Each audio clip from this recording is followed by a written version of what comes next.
Welcome, guys. I know welcome. There's a few of you guys here already. Super fun. Just wanted to say that we're excited to be here. Looking forward to talking laundromats with you guys. And, Brian's already won the prize for the first two comments. We're really just here to answer Brian's questions. Yeah. So if you guys could sit back, Brian, if you could just keep them coming, Yeah. that'd be great, because I know you have more. Any questions on digital, or what do they call it? 3D printing, Brian? You got any questions on 3D printing? Yeah. That's like his passion and hobby, one of them. Not that I know anything about it, but I can make stuff up if you want. Oh my gosh. Yeah. You know what, Brian? You can ask questions about anything, really. I mean, right. Hey, man, we're super excited. We're going to just chat for a couple of seconds and let some people jump on who want to jump on, but be asking questions in that chat. And don't be afraid if you want to interact in the chat with those questions. Genuinely, that's the best part of this whole thing. So, ask questions of us, yes, but ask questions of each other. VR gaming is the other one. Gaming. Yeah. Oh, I should get my son in here. He'll just mine would chat too. forever. Yeah. Mm-hmm. VR gaming. That'd be fun. There should be a VR laundromat game. What? Brian? Brian Henderson just created it, as you said that. Okay, good. Patent pending. But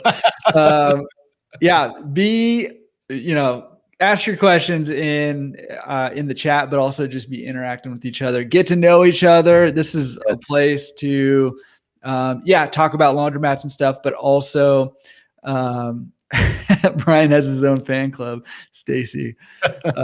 He does. Well, I'm in it. I'm in that fan club. I need a card, but I am in that fan club too. Absolutely. Yeah. No doubt about it.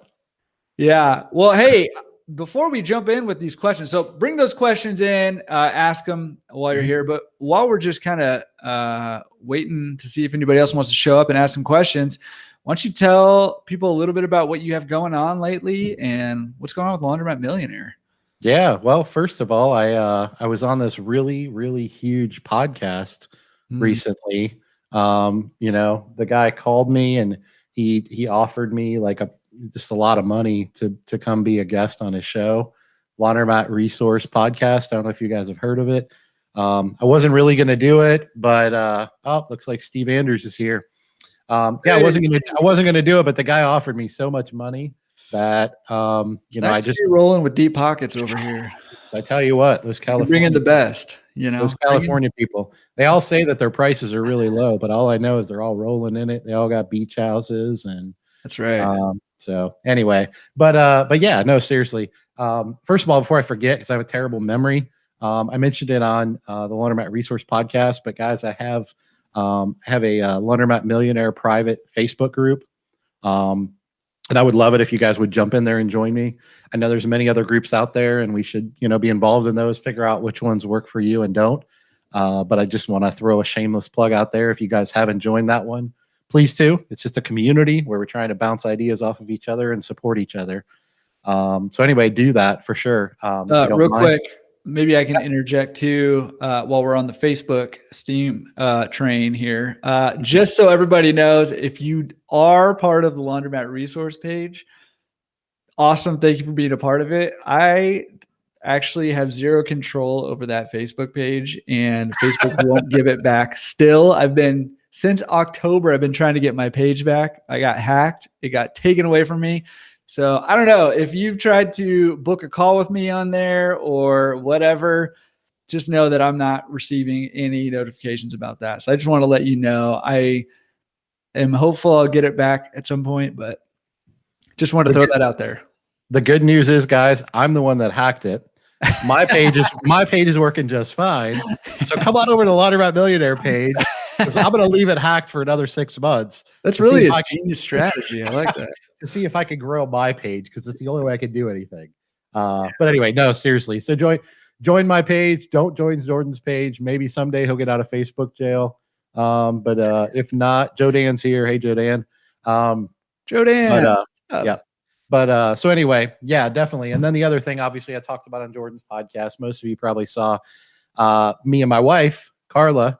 the Laundromat Millionaire S, as I now call her, and she is not okay with that, by the way. Yeah. Yeah, we started our own podcast, Laundromat Millionaire Business Podcast, and I just put the trailer out. Apparently, it takes a little while for the first episode to upload to the podcast platform, so that won't be there right away, but it's already out there for them. I just got to wait on them. But you can hear that trailer on my YouTube channel, so if you want to check that out. We're just taking a little bit different angle on a business podcast, trying to bring value to people. We're going to have lots of awesome guests on there. So who knows? Maybe some of you guys will be guests at some point, and I hope you are. But anyway, we're just trying to help people out, bring value to the business community, and we'd love it if you guys would check us out when we get going there.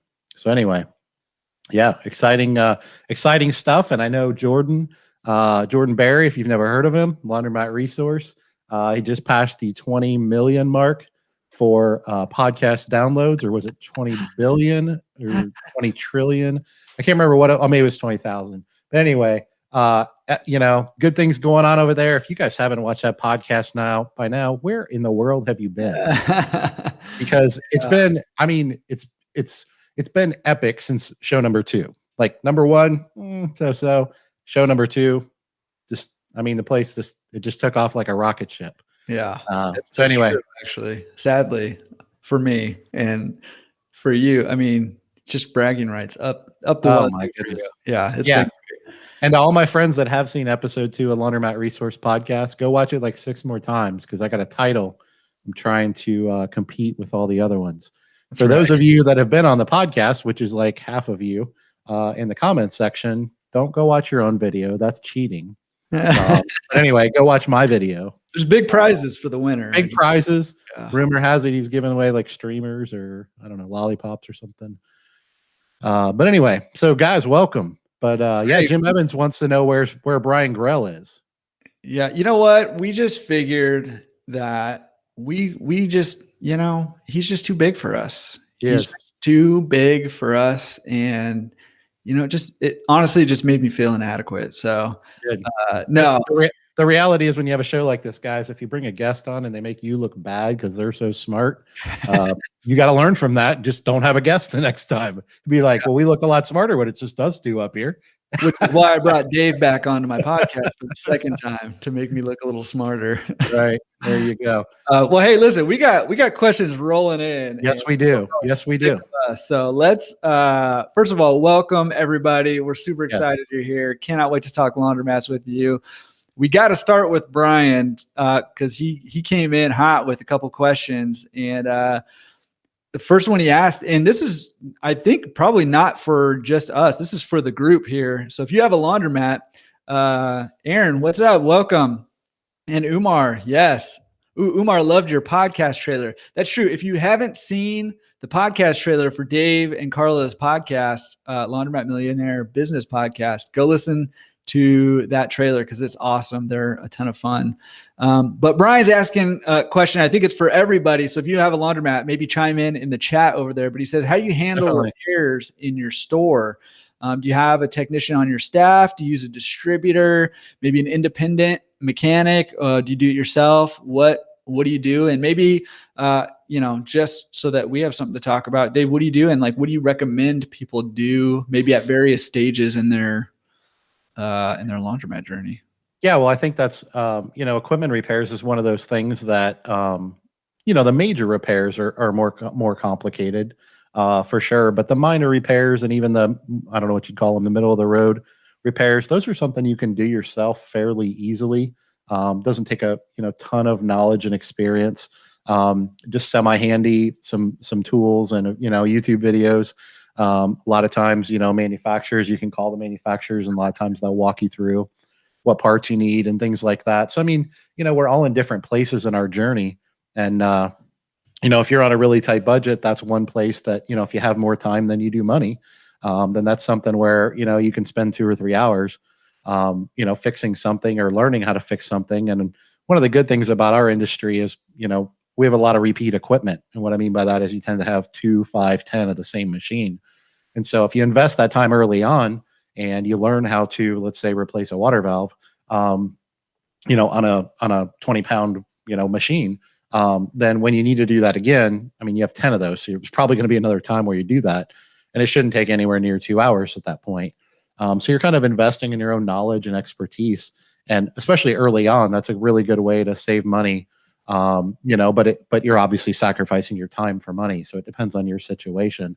A lot of us, as we grow and mature in the business, we tend to, some of us love to fix machines, which is fine.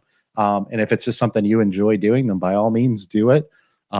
Beauty of being our own business owner is we get to choose, what tasks in our business we do and what tasks we hire out. But as you grow and scale your business, depending on if you go into multi-store and things like that, a lot of times it's really good to find like a local repair guy that has experience with that, or your local distributor service department, things like that. And obviously there's I don't want to say an expense because I hate that word, but there's an investment associated with that. And it's really just a matter of how much you value your time versus your money.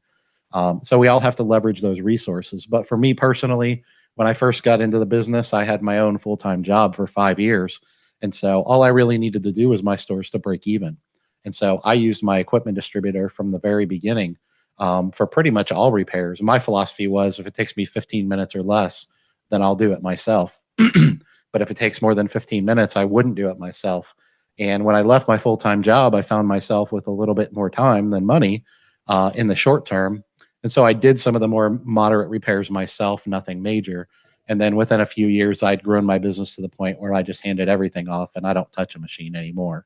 But it's definitely been an evolution, and it probably will be for you, for sure. Mm-hmm. So what's your thoughts on that? Because I know you have had like struggles of even trying to find a good one in your market. And that's not something, I mean, I always had a distributor that I could call. It was just a matter of like if I wanted to pay for it or not. But I know you've struggled to even find one. Yeah, I'll tell you my thoughts on that in a second. I just want to run through. People have been chiming in the comments. So Jodan Reed does it himself. What a stud! What a stud! If you haven't heard his podcast episode, that's a good one. Go listen to that one. Jodan, stud. Jodan's a rock star. Rudolph was cracking me up. He said he tried to use a drill on a closet door once, and since then, sounds like that didn't go too well. So he had to promise his wife that he'd have somebody else doing repairs. Stacy has a tech coming in weekly on her bigger stores and is needed in the smaller stores. So there's Jim has a distributor on a monthly retainer. So there's a whole range of what people are doing. And, I love kind of using the rubric of, what's my time worth? And, if it's worth it to fix it, maybe you're at a point where your time's really not super valuable. In fact, I did a podcast interview this morning with somebody, and we were talking about this, and we were just kind of talking about how sneak peek, by the way, man, look at this. You're getting the sneak peek right here on the next podcast episode. But we're talking about how, if your time is not really worth anything right now, like you're not making a whole lot of money elsewhere, then, it's probably a good thing to invest some time and some effort into fixing your own equipment. But you probably want to get to a point where your time is a little bit more valuable and you can spend your time doing more things to hire some of those bigger things out. And I do something similar where if I can fix it pretty quick, I'll fix it. But when there's something that's going to take a little bit longer or just be a little more involved, I'll have somebody come in. And then if there's a couple of little quick things, I'll just have them do the quick things while they're there too. So, but I do think that, it's easy to get caught up in, hey, we should hire things out. We shouldn't be doing things ourselves. People who are super successful don't do things themselves. And that, while I think that's true, I think most people who are super successful didn't start out that way necessarily. You end up having to put a lot of sweat equity in and doing a lot of stuff yourself. So yeah, that's kind of my thoughts on it. But there's a pretty wide range of what people are doing here in the comments. So, man, there's a question about water heaters. I would say I'm not super knowledgeable on water heaters. I don't know about you, but I think Stacy was asking tankless water heaters with tanks versus tankless water heaters without tanks versus traditional like boiler method or a boiler water heater. I don't know. Do you have any thoughts on that? And if in the chat again, man, definitely talk about water heaters over there. Yeah, I don't have strong opinions on this. I've never went tankless, despite my plumbers, I don't know if they make more money on them or what, but they push them on me like crazy. And I just know too many people that put them in, and this is just a general statement, not a brand, that put tankless water heaters in, and they love them at first, and they just don't seem to be very robust. They seem to be like quite a pain in the butt. Just a general statement from multiple conversations. They don't seem to last as long. And these, if somebody's an expert on this, I mean, feel free to tear me apart if I don't know what I'm talking about. But these are just based on conversations I've had. I put the tankless systems in, but we use the commercial AO Smith commercial water heaters that have storage tanks. They're insulated and things like that. They're made for commercial purposes and they work fine. I don't have any problems with them. They're pretty much maintenance free. I mean, I have some that are, I guess some that are 6 or 7 years old, and I haven't touched them. I mean, I have my plumber come in and service them every once in a while just to keep them running good, but I don't really have any problems. It seems like everybody I know that has tankless systems for a long period of time just has a lot of maintenance and a lot of headache. Just my observation, but I certainly don't claim to be an expert on that by any stretch of the imagination. I wish Joe Dan had like an opinion that was, one way or the other. I mean, he said no tankless. They suck. I'll never go tankless again. No tankless. Tankless sucks. All this stuff. I just wish he would like take a side, like no, but I mean, a lot of people are saying, that they didn't like tankless, but I know a lot of owners that run tankless, and I've never run a tankless system, so I don't know. Jim Evans said he's got tankless store. I don't know, Jim, do you like it? Is it working well for you? Brian said he pulled it out of his. He said it underperformed. So Joe Dan said, I do have an opinion. Never. That's funny. If you don't have to get to know Joe Dan very well. He has opinions. He's like me. He always has opinions. Yeah. And they're always pretty well thought out, in my opinion. Yeah, no, I mean, man, Joe Dan's opinion. Yeah. Except for when he talks about me loving Horizons. Come on, Joe Dan. Really? Nobody loves Horizons. That's a ridiculous statement. I don't like Horizons either. Anyway, I wanted to go back to Brian's question. He had question number 2 that he jumped in before anybody even got out here. And it seems like a really simple question, but this is something I navigated and grew through. So I think it may help some people. Like Brian's question number 2 at the very top, he said, how do you handle supplies in your stores? Mm-hmm. How do you get everything delivered or send a manager to the store to pick things up? He's referring to things like vending, retail, even cleaning supplies, wash, dry, fold supplies, things of that nature. So what's your plan of action? And did you start out that way where you are right now? Yeah. Are you asking me? Yeah. Answer that. Answer that also in the comments, because I'd love to hear what the rest of you guys have. Absolutely. So I've kind of had an evolution. There's a distribution company that will come and bring some stuff. In particular, I have one of my stores where we have an actual, almost like a little convenience store in it. And so that one's a little more intensive in terms of supplies.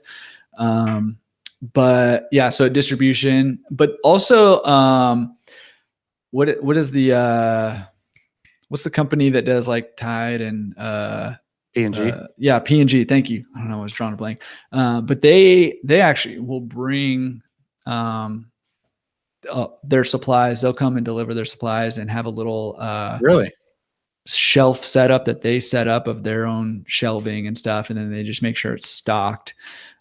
So they were at one of the local wholesale stores at one point, and so that's nice. Yeah. So that's nice. And then, just buy in bulk. Some of the stuff I'll do like online, like Costco or stuff. Yeah. Sam's Club free delivery for wash, dry, fold, supplies, Norton Supply. Yeah. So, but I've also gone, and I still do sometimes go and get those supplies just at the wholesale store. We have a few different wholesale stores that I go to out here in LA. So that's part of it too. What about you? What do you do? Yeah, that's been an evolution for us, because when we first started, I did all the shopping, but we did vending. We didn't do wash, dry, fold at first. I had a full-time job, so I was basically always driving by Sam's Club or somewhere, Target, Walmart, whatever. And I would just stop and pick everything up, and we, and deliver to the stores. And that was out of necessity, mainly. And I went from 1 store to 2, and I kept doing that. And then 2 to 3, and I kept doing it. And then we did drop off. And then we put drop off back in our second store, which didn't used to have it. And next thing you know, I'm spending 20 to 25 hours a week shopping. And I'm not exaggerating. And it was right about the time I quit my full-time job. And there aren't too many things I hate more than shopping. I don't even care what it is. I'm with you. And I was just like, you know what? I didn't work this hard and become an entrepreneur to become a professional Sam's Club shopper. I mean, the people, I would walk in there and they'd be like, "Hey, Dave, how are you?" And this is at a wholesale company. You're not supposed to really have a intimate relationship. You don't want them to know your name. Right. Yeah. So anyway, yeah. So it evolved over time, but as I delegated more responsibility to my general manager, in the last probably 4 to 5 years, especially with pickup and delivery, as that's exploded, there's a whole new level of supplies. As far as cleaning supplies, we found a local cleaning supply company that will deliver everything right to the store. And so we have 4 stores. My general manager orders the cleaning supplies from that company once a week, and they just deliver everything to the store, and their prices are pretty reasonable. So that's what we do for all cleaning supplies, where I was getting all those from Sam's Club and stuff as well. The vending stuff and things like that, we basically got a Sam's Business Plus membership, which gives you free shipping on everything. And basically I delegated that. I got my general manager a business credit card on our account and her own Sam's Club membership.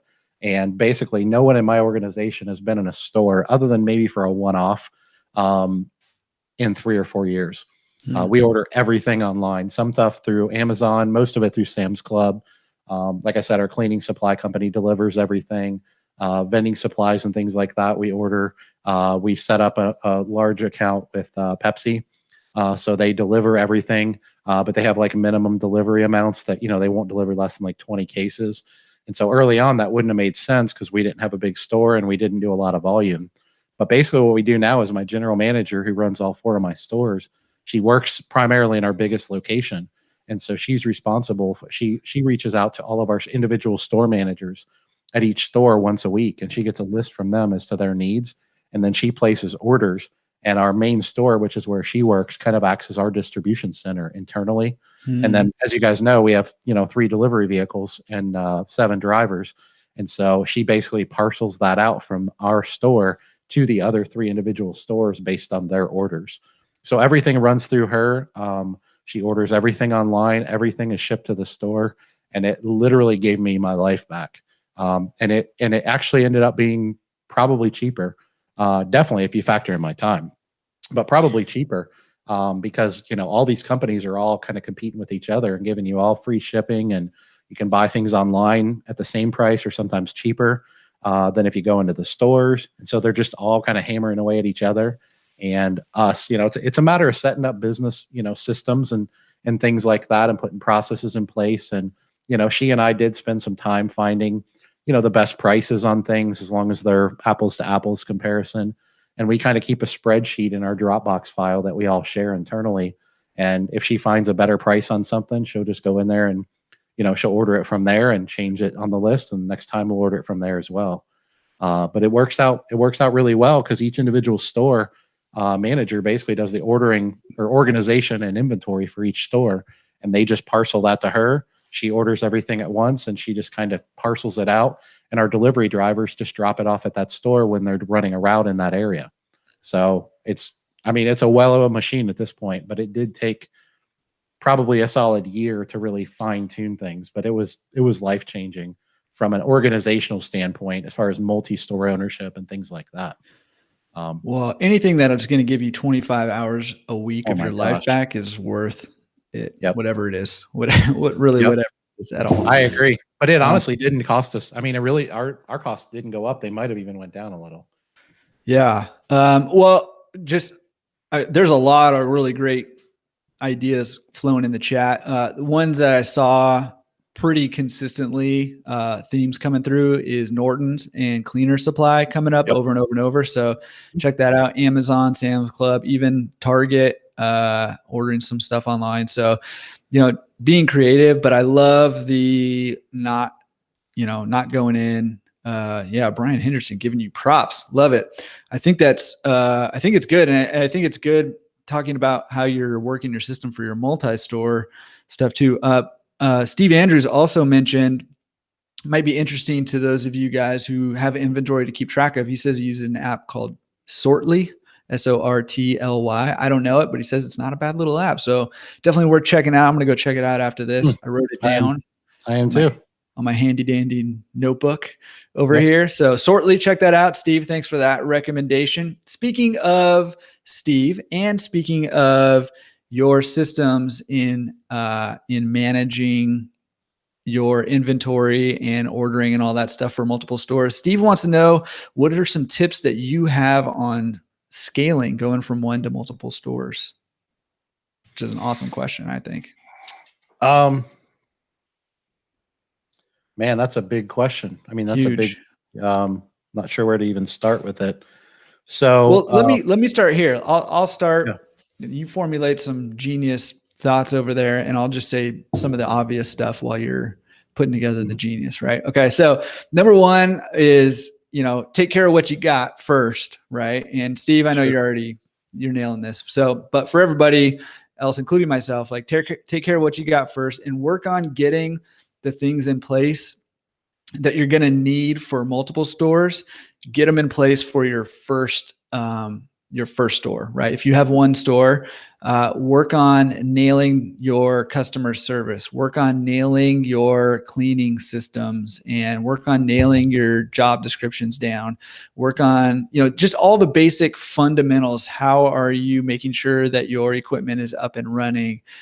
Work on, if you're getting inventory, work on how are you getting your inventory for one store so that when you're ready to expand into your second store, you'll have, a system in place. And then all you'll have to do is tweak it from that point. You won't have to create it from scratch, most likely. Nail down what you have with your one store, if you have one or two or whatever, and make sure all those things are humming along and you got things running smoothly.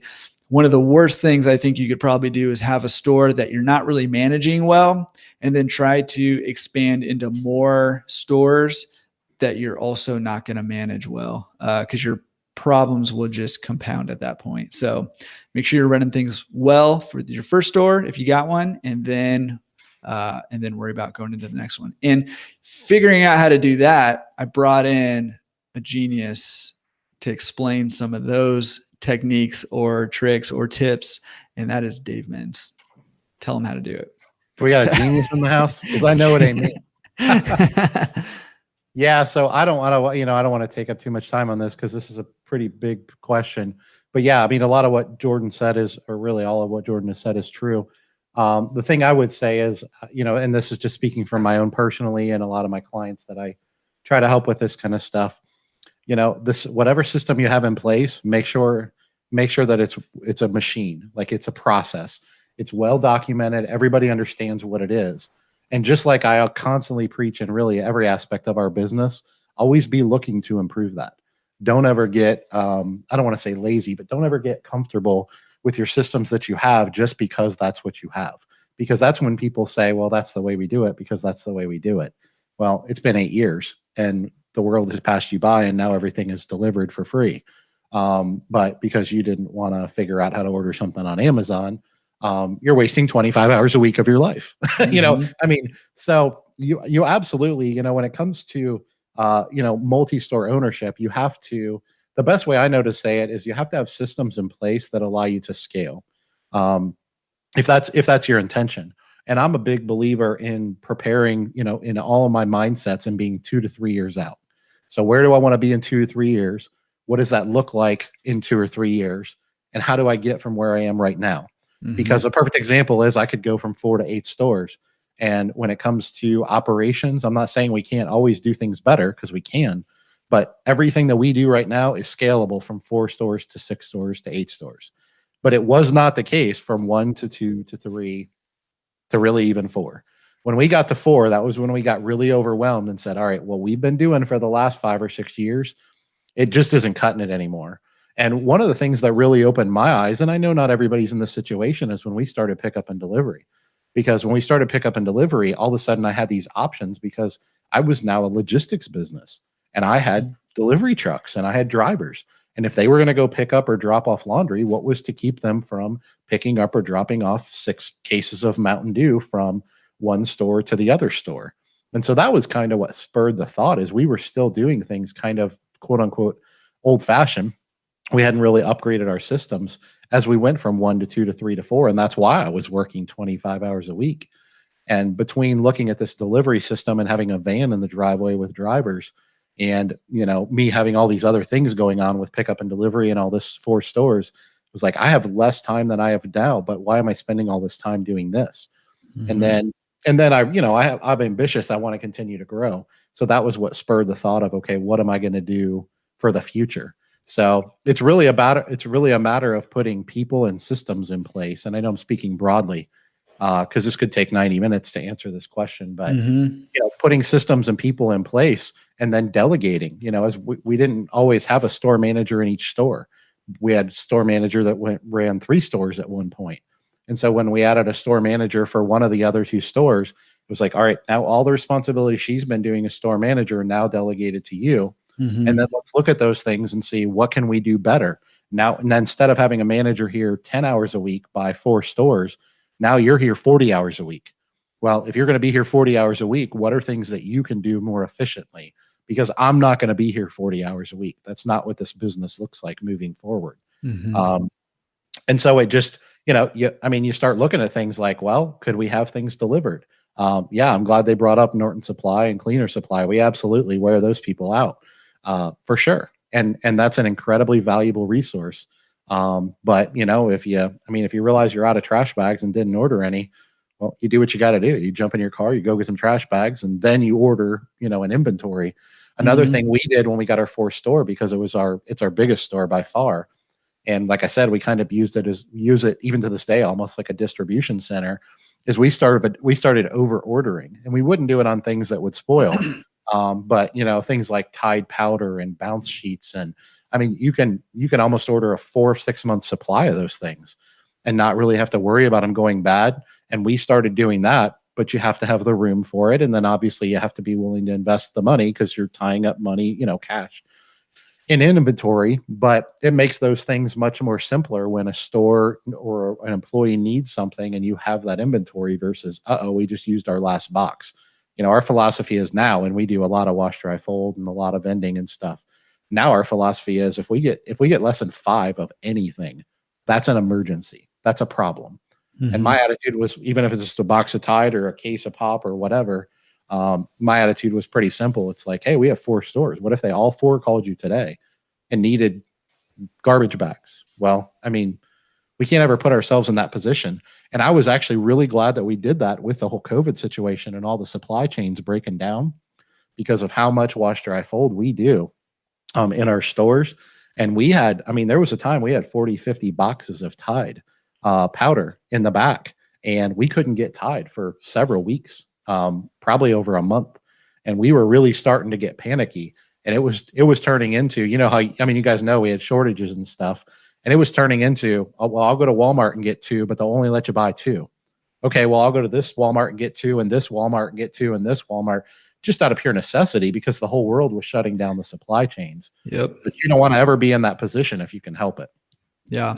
Yeah. And that can take some time and concerted effort to build to, right? Like, not everybody can stock up 50 boxes of Tide, because there's a capital investment, right? Yep. Your capital's tied up in that Tide until you can turn it into profit by doing people's laundry, right? Yep. So you got to build up to that. I thought Brian Henderson had a great, no surprise here, had a great suggestion for Steve and anybody else looking to scale. If you haven't read the book, E-Myth Revisited, that is an awesome book for anybody looking to build any business, but also in particular, somebody looking to scale a business and turn it into a business. And maybe even if you've been running your laundromat as a job, and some of what you've been hearing Dave say, and some of the people in the chat, doesn't sound as much like they're running their laundromat as a job as they're running a machine. They're running a business. And the E-Myth Revisited is a book about how to make your self-employment job and turn that into a business. So awesome suggestion, Brian. And if you haven't read that book, go on Amazon and order it right now and read that book. I want to add one more thing real quick. Kelly Reed, which is, by the way, Joe Dan's wife, So she jumped in too. So Joe Dan, I don't know if he left or if she kicked him out, but she's taken over for the family, or maybe they're both in there. I don't know. But anyway, she said looking for a time saver, use wash, dry, fold POS. Obviously, everybody probably knows that's Brian Henderson's system. That's what I use. And what really spurred that thought, I'm glad she said that, is because I didn't talk on it, which is just so obvious, is as you scale and grow into a multi-store chain, like you need to inject technology wherever you can, whether it's an app, or ordering things online, or more efficient processes with deliveries, vans and things like that. But I didn't even think about the obvious of bringing up just technology in general. Yeah. Adding a wash, dry, fold system like wash, dry, fold POS or something similar, absolutely can help you, leverage technology. And we're in the process of putting it in all of our stores, and those stores will be able to communicate with each other through the systems over time. They'll have, Brian's going to build like messaging apps into it and things like that. And then all these stores don't have to call each other all the time. So even just from like a communication standpoint, and I know there's apps out there for that and stuff like that, but it's nice to have it in one place and one system. And then the other thing I'll say is obviously, you can go from coin to card or from coin to hybrid, and those things are time savers. And as you scale to, I'm sure Luke Williford, I don't think he's on here, but if he were, I'm sure he would tell you that's a big part of why they built their payment system. I can't remember what it's called, but Freedom or something like that. That's why they built that system, is because they had so many stores that, he's even joked that his wife loves being married to a card guy versus a coin guy, because he was spending, I don't know, I'm making this up, but probably 60 hours a week just collecting quarters. And I can't imagine he's having to truck them from store to store and go buy some from the bank and deposit them on this day. And I mean, a full-time job. So as you scale, I mean, I'm not saying you have to go from coin to card, but you got to figure something out, even if you just go from quarter to dollar coin, or hybrid, or coin to hybrid, or what have you, and adding a payment system app or something like that.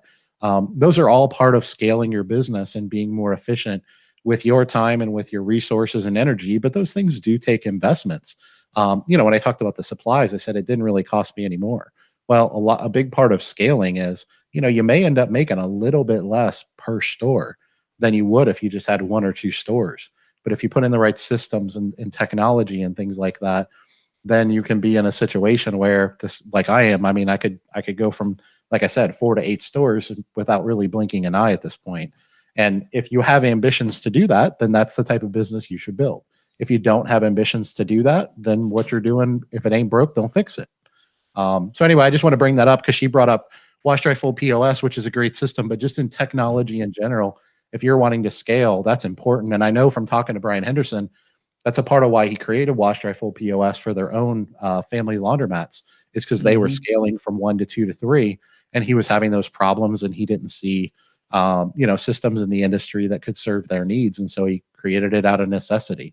And you can do that with scheduling apps and lots of go from paper 3-part tickets to the POS, and there's a million different things, but it's really all about the same thing. It's all about being more efficient, having processes, and being scalable. Yeah. Yeah. Huge. And, and that goes back into one of the themes that comes up a lot of times in the podcast from people who I'd consider to be, top-notch operators is, top-notch operators are reinvesting in their business. And that's a big part of what that looks like. Sometimes that looks like buying new equipment. Sometimes that looks like, painting or whatever, but sometimes that looks like investing into your systems and into your employees and all that stuff in order to be able to scale your business or just provide a better product or whatever the case may be. So, absolutely. We have a bunch of other questions. Keep asking the questions. You guys are killing it in the chat. Yep. Seriously, awesome. I've said this, I think, in every one, but that's genuinely, the chat is my favorite part of this whole thing. So keep that up. So if you got questions, keep them coming. I have a list that we're going to go through. So if you've asked a question, I think I've caught them all so far, but if we're, taking too long and not hitting your question, ask it again and I'll make sure to get it down. I want to take a quick pause just for a second, just to let you guys know that we are doing this. We do this every month, live Q&A. Just wanted to put it on your radar that we're going to do it on Dave's channel, Laundromat Millionaire YouTube channel, next month, April 21st at 4 p.m. Best Coast time and 7 p.m. Least Coast time. If I was hosting this, I'd mute you right now. Yeah. Since I'm not, I can't. I guess that's why I'm getting the jab in now, because I don't know if I'll even have any audio next month. But anyways, that's April 21st, 4 p.m. Pacific, 7 p.m. Eastern time. So, okay, cool. Definitely. So let's jump into, there's been a couple questions. I don't know how much you want to talk about this or not, and I'll just leave this up to you, but there's been a couple questions about HappyNest and your relationship to HappyNest, but also kind of what are some of the advantages of HappyNest in particular, to your business. How does it work, and what's your relationship, and what can it do for your business? Yeah, so my relationship real quick with HappyNest is pretty simple, really. I mean, I started out as a licensee with Springboard, which is their software platform. When they created HappyNest, it's kind of a different way of serving the industry, other than all the licensing services that are out there. And so the people at Springboard, I was a licensee of theirs, and they came to me and they recognized that they had, or I had a kind of what I call crack the code operationally for how to run and scale a pickup and delivery business as a laundromat owner. They recognized that I'd kind of cracked that code.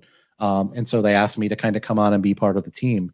And so basically what the HappyNest model is a lot of people think that it's a lot like, that we're just another competitor to all these Wash Club and Curbside and Clean Cloud and these other licensing companies. And what a lot of people don't realize, some are starting to realize it now, but what a lot of people don't realize is we're basically revolutionizing the laundromat industry when it comes to pickup and delivery. We are not just a software suite. Our software suite, Springboard, is a part of being a HappyNest operator. But you're essentially, instead of just licensing software, having a portal and a website and them saying, hey, best of luck to you.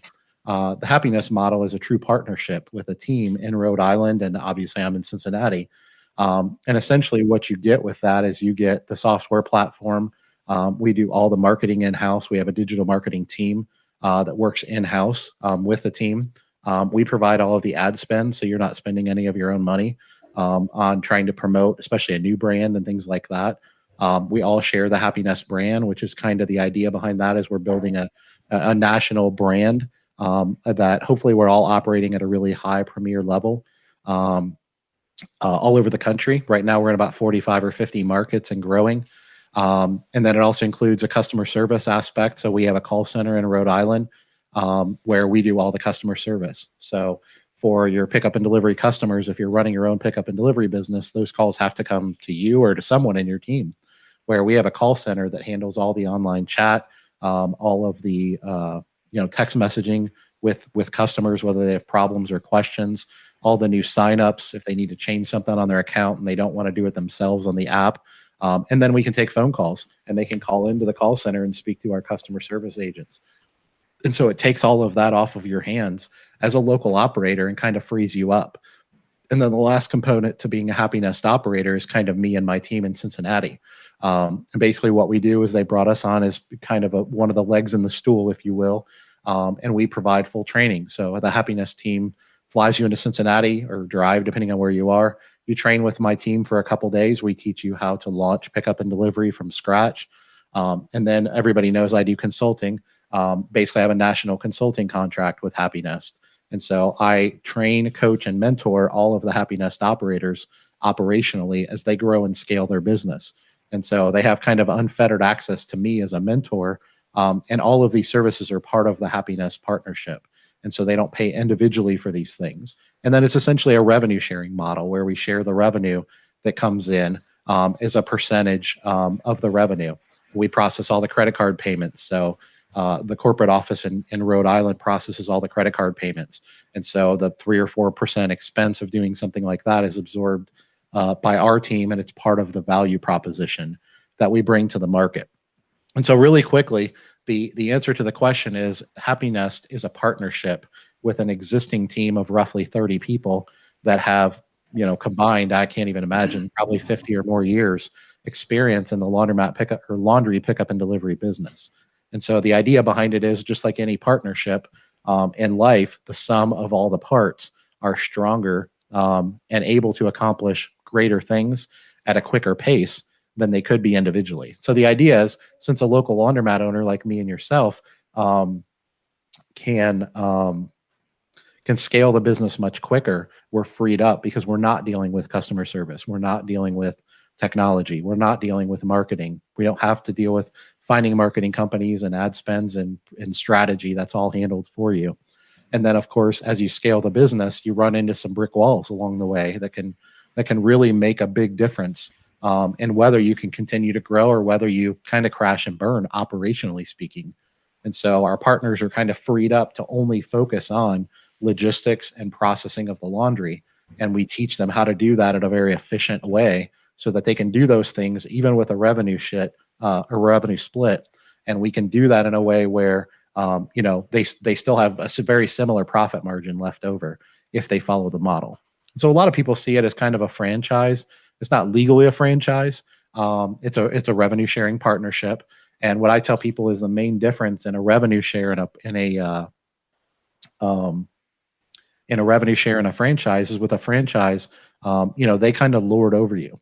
They kind of act as big brother, if you will, and they make all the rules and they tell you what to do and what not to do. And they come in and inspect you with clipboards. And if you're not doing things the right way, then they penalize you and they can pull your franchise. With a revenue sharing profit or with a revenue share like this, you're still an independent business owner. You're an operator. HappyNest as your partner is really only interested in two things. The logistics, are you arriving at the customer's home when you're supposed to be and picking up or dropping off laundry? And is the finished product up to the HappyNest standard? Meaning, is it a premier, what we call retail ready product? Packaging, folding, things of that nature.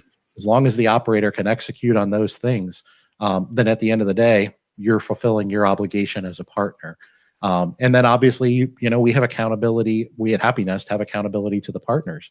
If we're not doing marketing the way we should be, if we're not doing technology the way we should, if I'm not answering my phone and helping you with your operational problems, then you have a right to hold us accountable as well. So that's a really quick, simplistic answer to the question, but it's very different than anything else in the industry. So hopefully that helps people. If I become a HappyNest operator, do I change the names of my stores to HappyNest, or how does that work? Jim was asking kind of how that works. No, this is just for your pickup and delivery revenue, or just for the pickup and delivery service. Okay. So you're essentially creating a separate entity. You're leveraging your existing facilities, excess capacity and things of that nature. But for example, I'm the HappyNest operator in Cincinnati. And so Cincinnati is my market, but my stores are called Queen City Laundry. And so my retail stores have nothing to do with the pickup and delivery business. And even my drop-off, my walk-in business has nothing to do with pickup and delivery. We're not sharing revenue there. That's all under my store's Queen City Laundry brand. It's just the pickup and delivery. Got it. Cool. Well, I think that was helpful, in just distinguishing what exactly HappyNest is and how it's being used, and, how, in particular, how you're using it. Because I know you're a huge brand rep for them, and I don't know, probably, one of the best voices they could possibly have for their brand. So, or your brand, I guess you're part of it. So yeah. Okay. We got a ton of other questions. Keep the questions rolling. I'm keeping track of them. We're going to get to them.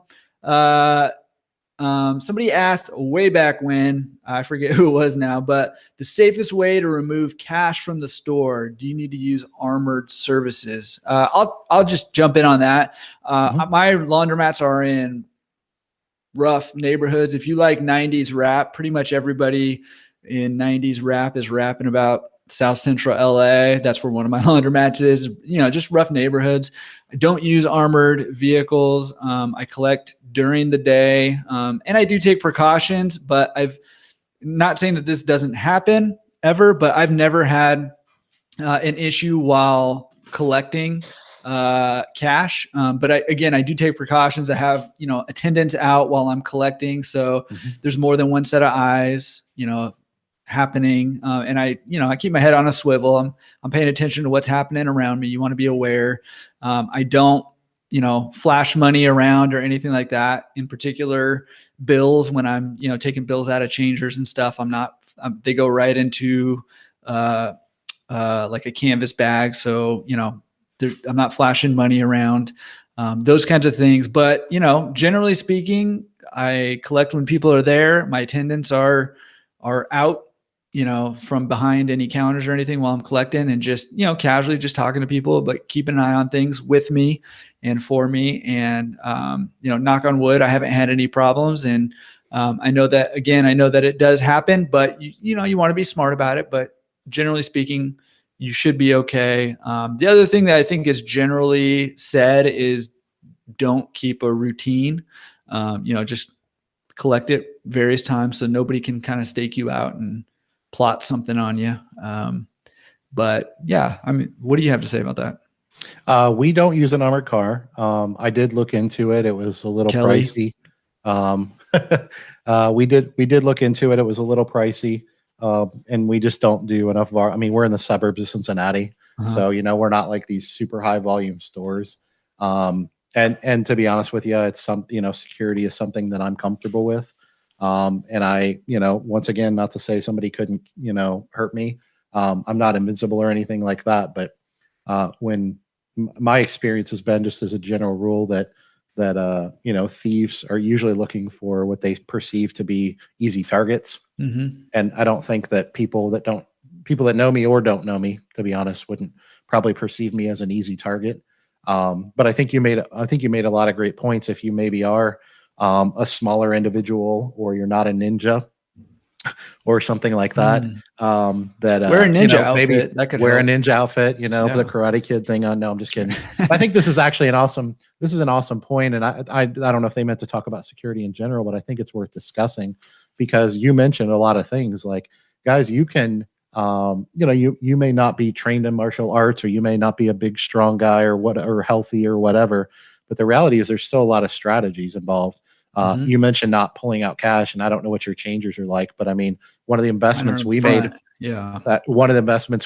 and ours used to be, one of the investments we made as we scaled our businesses was to invest in rear load changers, and to put cameras in the changers, and to put cameras on the back of the changers. And we obviously already had security systems in place and video surveillance and things like that. But you can just always, real quick on the camera thing. One of the things that I also did was I put a monitor that's visible to people. It's up by the ceiling, but people can see that the camera can see them. And that, I mean, it doesn't deter everything, but that really does help, security wise, and even while you're collecting money too. So sorry to interrupt you, but no, you're fine.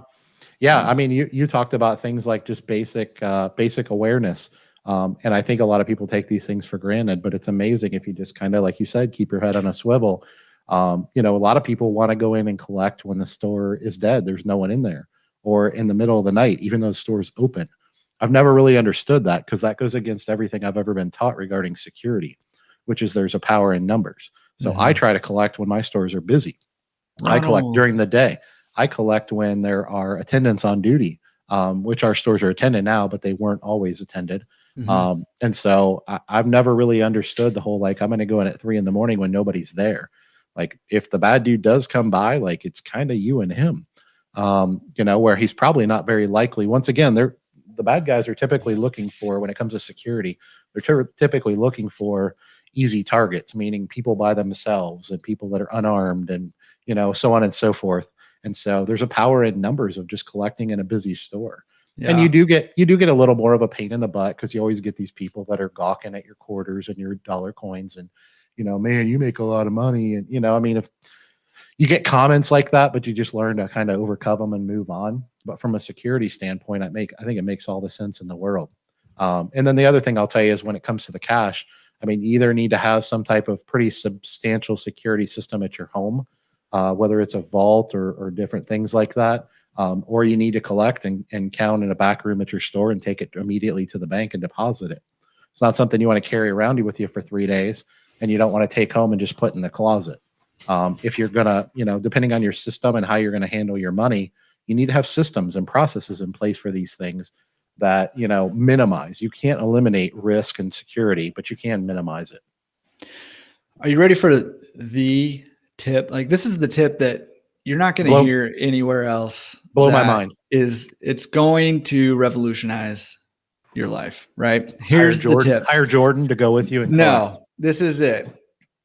Especially if you're not, if you're not like if you're not scary looking. Here's the tip: is you need to spread a rumor in the community that you've killed somebody in the laundromat for doing something, right? You don't have to actually kill anybody. Just let the rumor spread. You know, people will be afraid of you. Let them think you're crazy, and people aren't going to mess with you. So there you go. That's how you solve it all. It's great. Good but tip. a lot of really great security tips. Do you have any particular security system or camera system that you prefer, or any of you guys in the chat, security systems? I have a local security company that I buy my systems from. I don't even know what brand they are because it doesn't matter to me because I don't do anything. I mean, I know how to use them, but they install them. They do all the service and maintenance. They do adjustments if cameras go out. It wasn't always that way, but that's where we're at now. So I don't even know what brand we use, to be honest with you. But we use a local security company. Yeah. Yeah. And I think that is good. I think you can also get a system, you know, Sure. Costco or whatever, and do it yourself Absolutely. if you want to. And the important thing is that you have a camera system, it's working, and it's, you know, it's helping people feel safe, and you're using the most important thing is that you're using your security system to keep your laundromat secure. So whatever system you have in place, use it to keep your laundromat secure, for yourself, obviously, but also for your customers. And that's, you know, so whatever you end up using, use it. That's yeah. So we got a question here from West Side Wash Laundromat. I almost said he, but I don't even know who this is. But they said we need to raise prices by 50 cents across the board, but I'm worried about scaring off customers. Should we raise in 25-cent increments or just bite the bullet and go for 50 cents? Jordan, what should they do? I keep wanting to call that a they for some reason. What should they do? They also said that everyone thinks that your husband is an undercover cop. It's perfect. Yeah. Okay. If you don't want people thinking that you kill people, then make them think you're a cop. Fine. Right. Whatever. Not near as fun though. No, it's not as fun. Yeah. Yeah. Okay. So raising prices 50 cents. I mean, I think there's a lot of different opinions about this. Here's probably what I would say is take it by size machines. And raise. So if you have different size machines, probably what I would do is like every month or every other month is raise the one size of machine. And I think I would probably do it by 50 cents, like just bite the bullet and just say, hey, these machines are going to be 50 cents more. Now, I will say that I've never done that personally. So I don't know if like people are going to like flock away from that size machine to go to ones that they perceive to be cheaper. That could be the case. So I don't know. I've never made that size jump. I always have just gone up by a quarter at a time and just done it a little more frequently. So I don't know. I know there was some conversation about that. So I'm sure there was some pretty good insight about that, but I don't know. What do you think? And you in the chat? Well, yeah, my answer on that is going to be it depends, which is the answer to most questions. Right. To be honest with you, because I don't know anything about your stores. I don't know what your value proposition is. I don't know how your prices compare to the value that you bring to the market. And notice I didn't say how your prices compare to your competitors, because that's not really relevant, not near as relevant as a lot of people think it is. I won't say it's irrelevant, but it's not near as relevant as people think it is. So how aggressive your price increases should be are based on the value that you're bringing to your market at the time. And if you believe that you are, let's say, for example, you purchase a store and you spend, and it's a good store, not great, and you spend $100,000 and take it from a good to a great store. And the price the prices of your machines when you purchased it were already under the value proposition, and then you upped your value proposition. Well, should you go up by a quarter? Absolutely not. You should probably go up by $1, maybe $2 on big machines. And a lot of people think I'm crazy, but I've done it. Like I've raised the prices $3 on an 80-pound machine at one time. So it just depends on the market, and your competitors do matter a little bit because they help determine the market, right? But what I always tell people is if your value proposition is twice your competitors, then if you're a quarter more, going up a quarter or 50 cents, you're wrong in both cases, because you should be going up by more than a quarter or 50 cents. And then it also factors in the size machine, because everything's relative. If you're talking about raising a top loader from $1.50 to $1.75, look at it from a percentage process. How much am I increasing it as a percentage of the old price? Where if you raise a 100-pound washer from $15 to $15.25 or $15.50. Neither one of them registered. So I'm a pretty big proponent, but once again, the value has to be in not only in the conversation, but it has to be the driving factor. I'm a pretty big proponent of aggressively raising prices and keeping your value proposition, at the top of the market and keeping your prices at the top of the market. And I mention all the time, I have a value versus price video that I put on my YouTube channel. And by the way, I think you probably all have, but if you haven't subscribed to Jordan's YouTube channel, go do that right now while we're talking. Help him out. Help him get his subscribers up. It doesn't cost you anything. It's just a click. And then you'll get notifications when he puts new podcasts and things like that out. So go do that. But anyway, if you watch that video, it's not super long, but I feel like I tried to do a pretty decent job of kind of explaining price versus value and that equation. But ultimately what I'm saying is it's not a science, it's an art. And you have to be willing to be an artist. You have to be willing to learn the art that is pricing. And this is not only in the laundromat industry. This is in any business.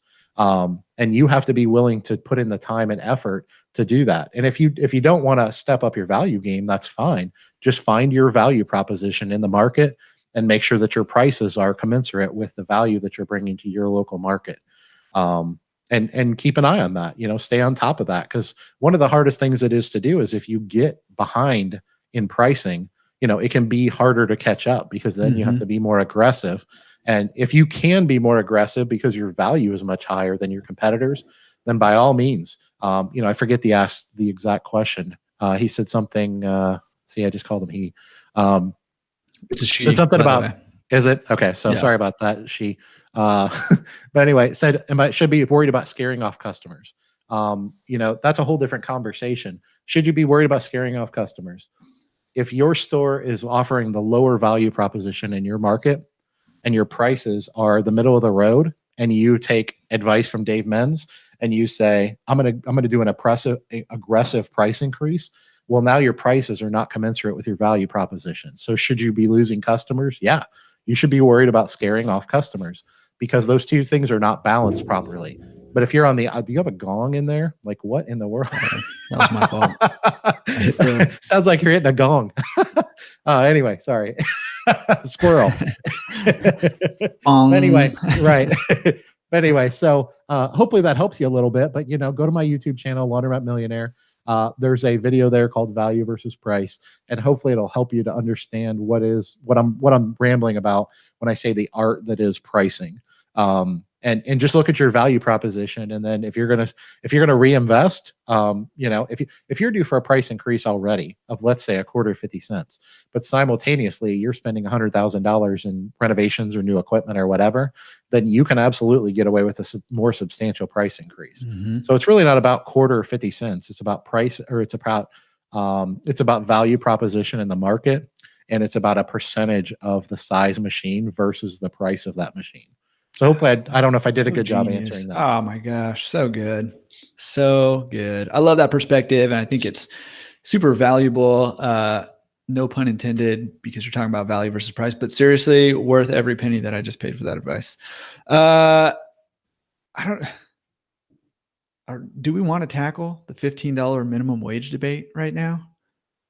I don't think we do. I don't think we have time. Well, if we have time at the end, maybe we'll come chat about it a little bit. So we're going to put a pin in that one. Maybe we'll come back to it. Somebody asked owning versus renting. What are the pros and cons for the building of the laundromat? Should I own? Can I rent? What are the pros and cons? You want to tackle it first? Yep, sure. That's huge. The first thing I'll tell you is it depends. Have I mentioned that? It depends. Because it depends on what you want to do with your life and what your priorities are. I know a lot of people whose only focus is building 90 laundromats and being able to say that they own 90 laundromats and having cash flow from 90 laundromats. Nothing wrong with that. Not saying there is. If that's your focus and those are your goals, then tying up money and resources and mental capital and energy into, looking at and acquiring real estate, is not going to get you to those goals at the end of the day. I'm not as focused on that. I'm just looking at each individual opportunity as it comes my way and I'm looking for what's the best situation for me. And part of it is I'm building what I feel like is legacy at this point. I'm building a business for my family that hopefully will live longer than me. And I don't know whether my kids will own the businesses and run them or whether they'll sell them. I don't know. Or I don't know if I'll live to be 90 or if I'll, leave tomorrow. All I know is I'm 44 and hopefully I, still live a long time. And so I've got to kind of play the long game, if you will. And so I personally have made pretty substantial investments in real estate and acquiring the properties that my stores are in. And it's it's definitely a higher priority for me than building a 5th, 6th, 7th store, which is why I've been at 4 stores. But there's also many other factors. I mean, I've been working my tail off for 4 years building a pickup and delivery business that is doubles the revenue of any of my stores at this point. And so, once again, you get on the message board and you say, I own 4 stores and I own 9 stores. But every situation is different. Everybody's goals and dreams are different. So I think ultimately you have to answer that question.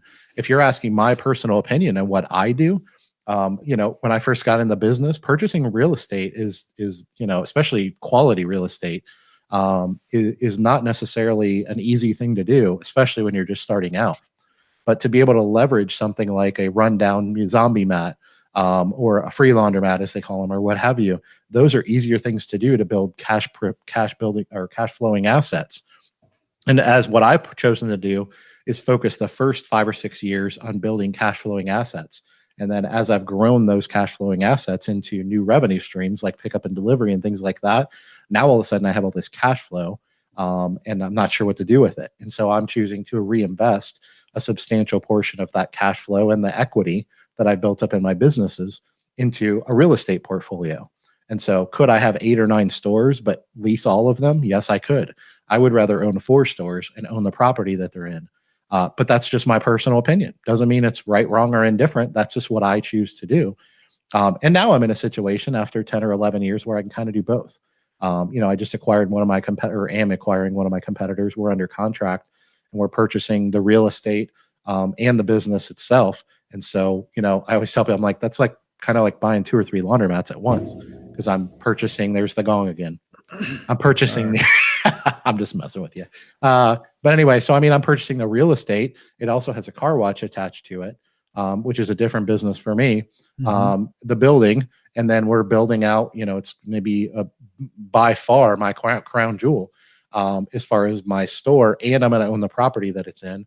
And we all know how commercial property works. When you take a rundown laundromat or a vacant space, and you put let's say you build out a $700,000 laundromat in it. Jordan, what is that? You're the commercial real estate guy. What does that do to the value of the property? And if you own the property, would you describe that as getting a double or triple dip on your investment? Because now you're investing in your asset. I think you should talk about that more than me. I know what I'm doing, but I feel like you're more qualified to discuss that side of it. Yeah. Well, to answer the buy versus rent, I would say always rent your laundromat. And that sounds a little bit different than what I actually mean. And what I mean by that is if you buy the real estate, which I think in a lot of scenarios, if you can, maybe you should, not in every scenario, but if you can, you should, but you should always set them up separately, laundromat and absolutely, real estate, and rent to yourself. So I would say always lease with your laundromat, whether you're leasing to a landlord or to yourself as the landlord is different. And I think you can be profitable either way. Right. Absolutely. And it depends on a lot of different things, your scenario, the situation with that property, the price of both, all those things factor in. Right.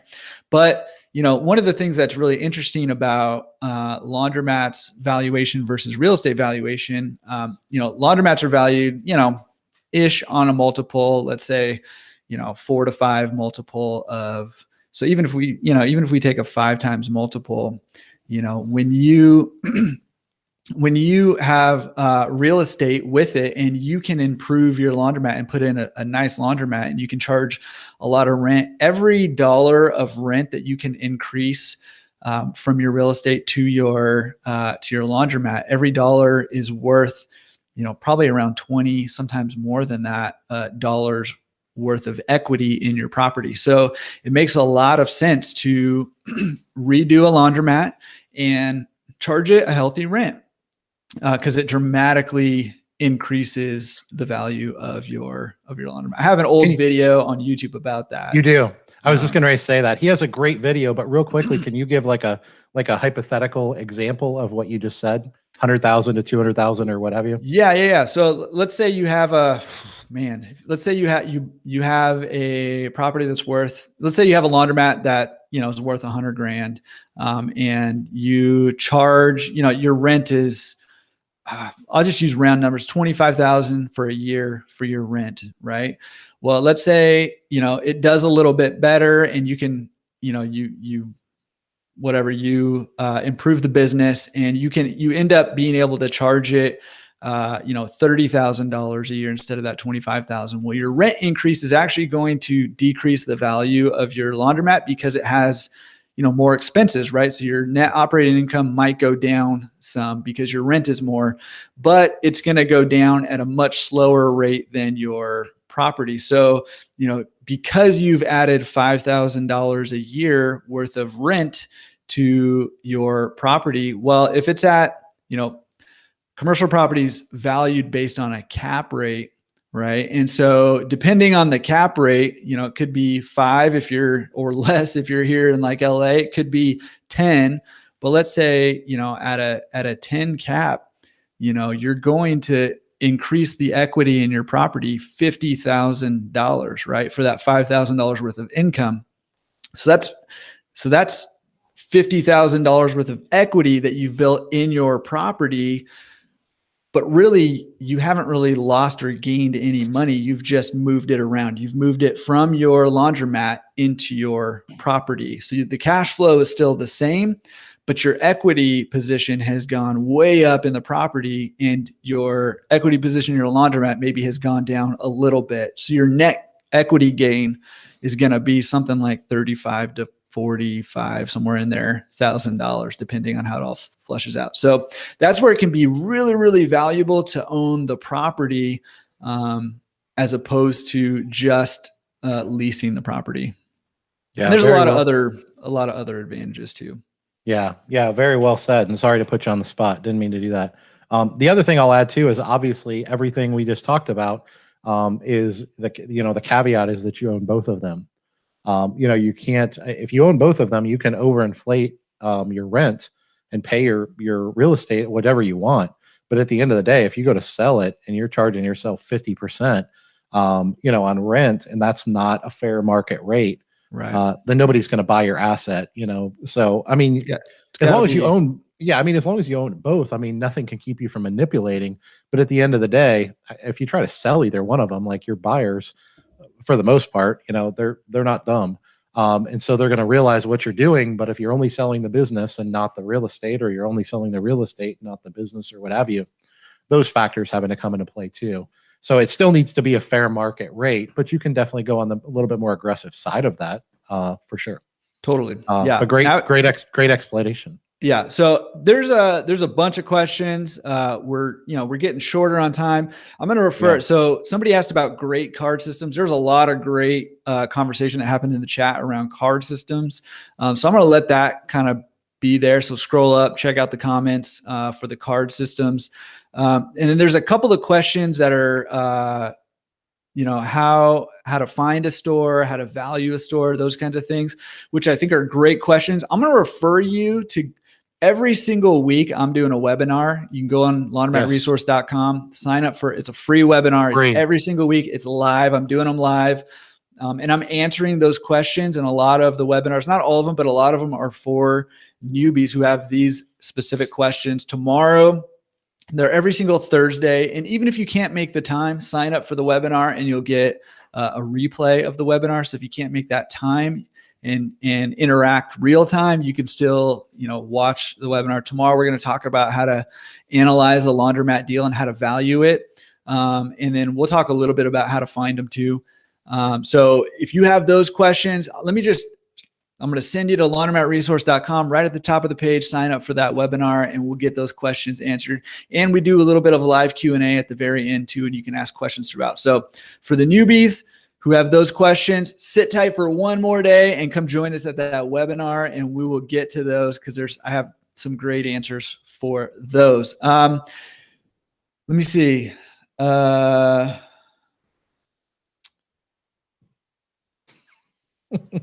so many questions. Brian Henderson, he said he thinks the gong Jordan is giving me an audio cue to move on. That's gong. Jordan's way of saying your time is up. That gong. Is it. Yeah. Whoa, I dropped my phone. Did you hear that? Okay. I'm kind of interested in having this conversation. It's kind of happening right now, but there's a lot of talk that's been happening about manufacturers buying up distributors lately and buying stores. And there's some concern about data collection, through using maybe Dexter Live or Speed Queen's. I forget what it's called right now, but the manufacturers having insights. Insights, having that data. Do you have any thoughts on that? Do you have any input or anything on that? Obviously I have opinions. I think I struggle with it, to be honest with you, because I struggle with just the generalization of primary businesses supporting B2B, so to speak, and then them competing B2C. Yeah. So I struggle with that concept and the conflicts. And so I don't want to dig too deep into it, but I absolutely struggle with that. And I think a lot of us do. One of the things that I love about my distributor, they've been in business since 1957. They've never owned their own laundromat, and they never will.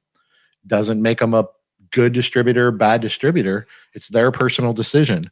So if a distributor or a manufacturer chooses to own or build stores, I'm not saying that makes them a terrible human being. I know some fantastic ones, and they may be on here. So I'm not calling attention to any one particular person. All I know is that if I were in that situation, I try to avoid conflicts of interest or even the suggestion of them.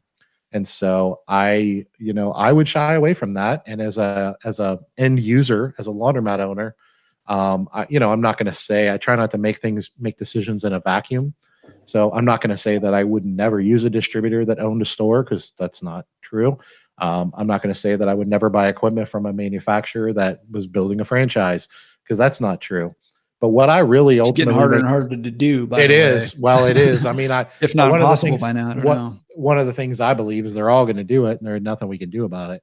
And what I was going to say is I kind of take it as like a challenge. Like, for some reason, everybody thinks they can't compete with a distributor store. And for some reason, people think they can't compete with a manufacturer's franchise.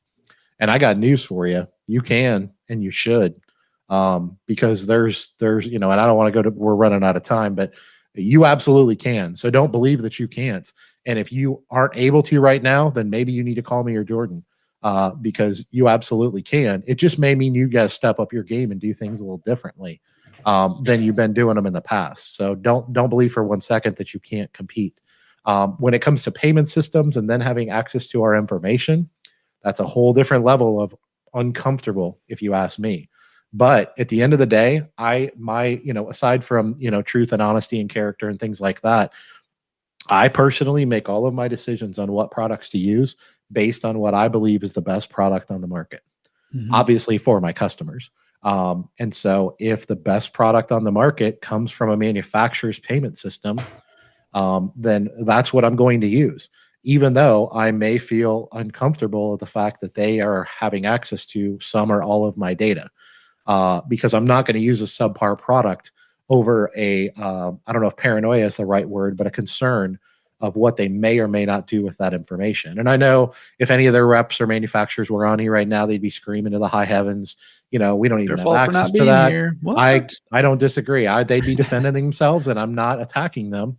Because these are good people. I consider these people to be our partners in business. I don't understand why people attack distributors and attack manufacturers and attack payment systems and POSs and softwares. I don't get that to save my life. I see these people as my partners in business, but I want to use the best product out there. Well, I'll tell you why. And it's because of something that Joe Dan said. He's been using a distributor for 8 years, and then they put a store in half mile down the road. And so that's a big burn, right? And that is... And it's that's a different animal. I like how you preface this by saying, "Hey, I don't like to do generalizations," but there are some generalizations where, and here's the fear. Like, okay, so I do laundromat brokerages here, and when I have a client who has a laundromat for sale and somebody wants to buy it, first thing we do is I'll send them an NDA, a non-disclosure agreement, saying, hey, we're not going to share information that we learned about the business. Right. Why is that? It's because when you have information about a business, whoever has that information has a potential to have leverage over that business and that business owner. So what I think the big problem with these manufacturers having access to data for the usage of our equipment and our customer behavior patterns, all that information, all that data that they're gathering. The big problem with that is that it gives them a lot of leverage in our markets if they decide to come in our markets. So I like what you said. Like, it doesn't mean that we can't compete with them. It doesn't mean that we can't come out. Somebody, I can't remember who it was, somebody in here, maybe Stacy or Kelly, said, hey, I'm just going to continue to try to provide the most value possible in my market. And I think that's the right mindset. However, at some point, when they have data on your business and you don't have the same data on their business, it makes it very, very difficult to compete. And I think that's what's rubbing people the wrong way, right? That's what completely the big understandable problem with this is. And that's why I think some owners, and I might think that this is wise, but some owners are refusing to use those payment systems because they don't want to hand their data over to a potential competitor like Jody, who's going to move down the road a half a mile, use the data they've gathered from your laundromat, and be able to put one in that's going to be able to do better. And you're not going to be able to do a whole lot about it because they know everything about your business already. So that's completely understandable. That was ultimately my point. And I'll say this as a caveat. Once again, we're talking in a vacuum now with Jodan's situation and Kelly's situation. A distributor does that, you can bet I'll never buy a sucker from them again. Yeah. You build a store. That's a very isolated situation. An equipment distributor builds a store. An equipment distributor that I've used, which my understanding is that's who they used. You build a store a half away from my store. Oh, I'll do everything I can to make sure. First of all, I'll never order anything from you again. That's a whole different level. Kelly screaming from the mountaintops, it's not ethical. Yeah, I think we can all agree that in that situation, there's nothing ethical about that at all. So I'm completely on board with them, and I would react the exact same way. Yeah, and one thing I want to point out is a lot of people, I think Speed Queen purchasing PWS here in Southern California has kind of thrust some of this into the forefront here, and and so Speed Queen's taking a lot of heat right now, and maybe rightfully so. But I just don't want people to think that the other manufacturers are immune to either they're doing the same thing already and are just being a little more subtle about it, or have the ability to do it. A lot of for example, like Facebook, all these social media companies, most of them were not making a whole lot of money early on because all they were doing was gathering data, consumer data. And then once they had enough data and they analyzed it, that's when they launched into these multi-billion dollar businesses because they had the data. So even manufacturers that aren't doing it now, if they're collecting that data, then they're not immune to it. So I don't know that I have a whole lot more to say about it, but and they got to know that they're not dumb. They know it. Apparently it's a calculated risk for them that they feel is worth taking. So we got to make our decisions based on what's best for our business. Couple more, we got a few more minutes here. I want to grab one real quick because this is quick to easy to answer. Bharat Patel says, is there a forum for laundromat discussions like Bigger Pockets for real estate is for investing? So Bharat, I don't know if I'm saying your name right. The two that I'm going to recommend to you is one, Laundromat Resource. If you're not familiar with it, it's Jordan Berry's website and community, laundromatresource.com.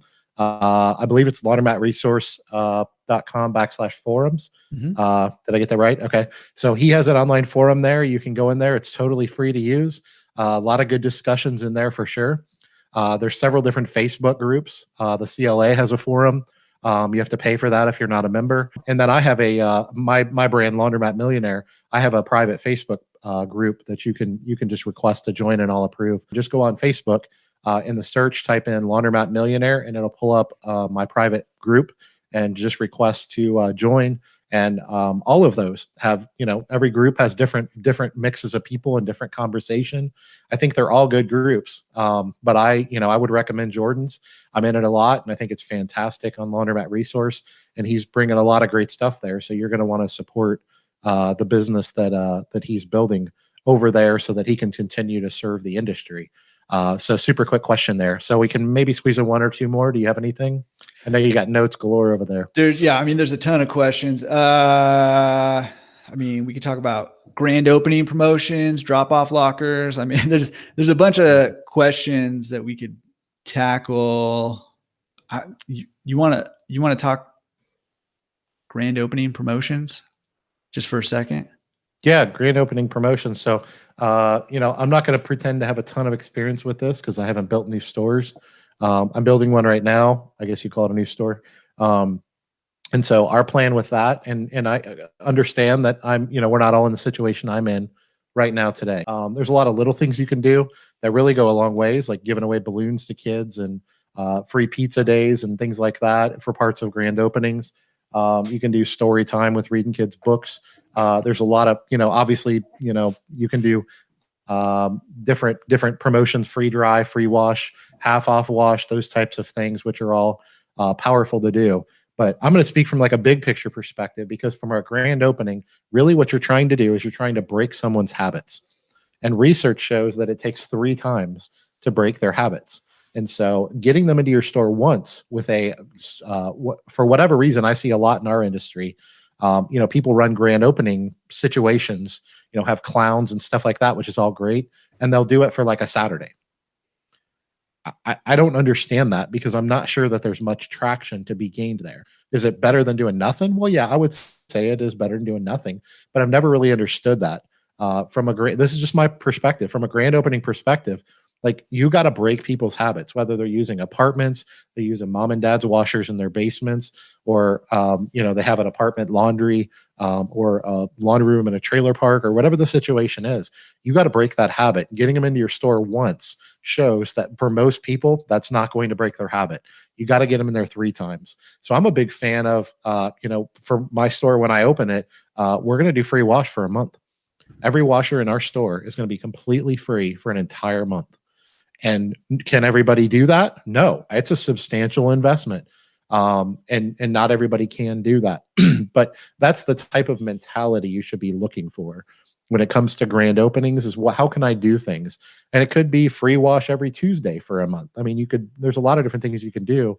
And the free balloons and free laundry bags and stuff like that is great for branding and things like that. But is it going to change habits? Probably not. Yeah. I have like a little, I mean, going off of that, I guess we'll just finish with this, but I have a little system that I like to implement and have people implement, coaching clients and stuff implement. And it's going off of that stat. It takes 3 times, to get people into your laundromat. I say, hey, the first thing, you have to do something dramatic. That's why I love like the free wash for a month. If you can't even do a month, do a weekend, do whatever. You can't do something dramatic though. That'll get people into your store. And once they're in there, your only goal is, well, you have 2 goals. One, make sure they have a good experience, but your only other goal besides that is to get them to come back a second time. So whether that's running another promotion or whatever the case may be, get them to come back a second time. And then your only goal that second time is to get them to come back a thd time. That's what you're trying to do. Right. And so, whatever the form and functionality of your promotion is, that's what you're trying to accomplish. So think about what you're going to do from that framework. How do I get somebody to get here 3 times to break those habits and to get them to develop a new habit of coming to your laundromat and to make them feel like they, I reference this all the time. Elizabeth Bricken Wilson mentioned on her episode of the podcast, like your laundromat is an extension of people's homes. It's a home chore, right? It's an extension of people's homes. So make them feel at home when they're at your laundromat, and they will develop new habits. So yeah, Brian Henderson said, read the book, The Power of Habit. Yeah. which I have not read, but I will read now. Thank you, Brian. Appreciate the resource. It's awesome. I'm guessing it has something to do with that for sure, just based on the title alone. So that's fantastic. Last thing I'm going to throw in real quick is Jim Evans says free wash for a month, all capital letters and 90 question marks. He says, "Let me know when so I can send tractor trailers." Well, you know, I'm sure he's being sarcastic, but I'm sure he's being somewhat true too, and he probably thinks I'm a little crazy, which is fine. Really, Jim, what I'll say to that is, this is how I look at things like grand openings. Breaking habits is the most important thing that you can do, especially if you're in a new market. I mean, I own 4 stores on the east side of Cincinnati, all within 15 miles of each other. So, you know, my brand's pretty strong. If I open a new store 3 miles away, do I need to be quite as aggressive? No, because people know who Queen City Laundry is. And when I open the doors, they're going to come flocking for the most part. But especially if you're opening in a new market and you have a new brand or you're new to the industry, things like that, what I would tell you is you are much better off doing a very aggressive grand opening like free wash for a month, which is an investment. It's not an expense. It's an investment. You're much better off to do that. And then instead of spending 3% on marketing of your gross for the next, let's say 24 months, spend 2%. And I would argue that that's probably a better ROI if it's well spent, because at the end of the day, you're trying to trickle versus driving them in. And I know I may have this wrong, but I think it's Luke Williford with their payment system, Freedom. I know I'm pretty sure I'm right. When he puts that in a new store, and these are stores they've had for years, but when he pulls all the coins out and he puts this Freedom in, he does like double your money for, I'm not sure how long, double your money for a month. I wish he was here. I think it's double your money for like a month or maybe even longer than a month. And basically what it is they have, you know, the cards that start the machines and, or the app, but I think he has both. And if you put $50 on there, you get $100 credit. Well, something as powerful as that, a lot of people would see as like giving away the store, giving away free laundry. But if you got $100 on a card or an app, then guess what's going to happen? You're not gonna let that fly. You're gonna come back and use that, and maybe you will use it all at one time. But the chances are you're going to use it over 2 or 3 visits, or maybe even longer. And so he's really smart to do that. But you know, a lot of people look at things like marketing, advertising, and things like that as an expense and an unnecessary. And I'll get them anyways because I have a new store. And those things may be all true at the end of the days. But my retort to that would be, what if it takes you 6 months to get them? By doing it a more antiquated way or a more traditional way than if you had gotten them in that first month. Well, there's all this unaccounted for revenue that you never received. And so those things are hard to quantify. But at the end of the day, our customers are valuable to us, especially the right customers, and we want to attract them as quickly as we can. So that's my focus and that's my goal. So now I have to stop talking because Jordan has hit the gong. And I'm going to remind everyone that the next live Q&A for Laundromat Owners Forum is 4/21. It's April 21st. That is a Wednesday. It's at 7 p.m. East Coast or Beast Coast time, 4 p.m. Pacific time. Best Coast. And it is on the Laundromat Millionaire YouTube channel. We'll probably be streaming on a Facebook if they let us as well. You guys are awesome. I'm going to keep asking you guys. First of all, no, I'm not going to let Jordan talk, even though it's his channel. I'm gonna keep asking you guys to please tell other people. I'm glad you guys are coming. I'm glad you guys are sharing information, but tell other people, especially the newbies, but even the veterans. Like, we are all learning from each other. There is so much information in the comments sections and advice that we're giving out for free. Please tell people that you know in this industry that you think will get some kind of value out of it. Over to Jordan. Hey, thanks again, guys. Really, really appreciate you hanging out with us. And again, the comment section is just on fire. And I love just how much value is happening over there. Thanks to all you guys who are adding questions and answers and just conversation, because that's really where the value is. And that's where the value of having people who are in this industry, who are veterans here, just having them be a part of these things. Maybe I'm not going to say anything that you haven't heard before that you're already doing. Totally fine. But there's stuff happening. I guarantee you're going to learn something, at least in the chat, and probably from Dave too. So thank you guys. You guys are awesome. Cannot wait to see you next month. And make sure you're checking out Dave's podcast. It's coming out. Check out the trailer if you haven't yet. I would say him and Carla are awesome. Super, super fun trailer. Cannot wait for the first episode to come out. So make sure you're subscribed to that as soon as it comes out. Go subscribe to his YouTube channel and all of that. Be a part of what we're doing. And love you guys, man. Thanks for being here. Appreciate it. You guys. We'll see you next time. We'll see ya.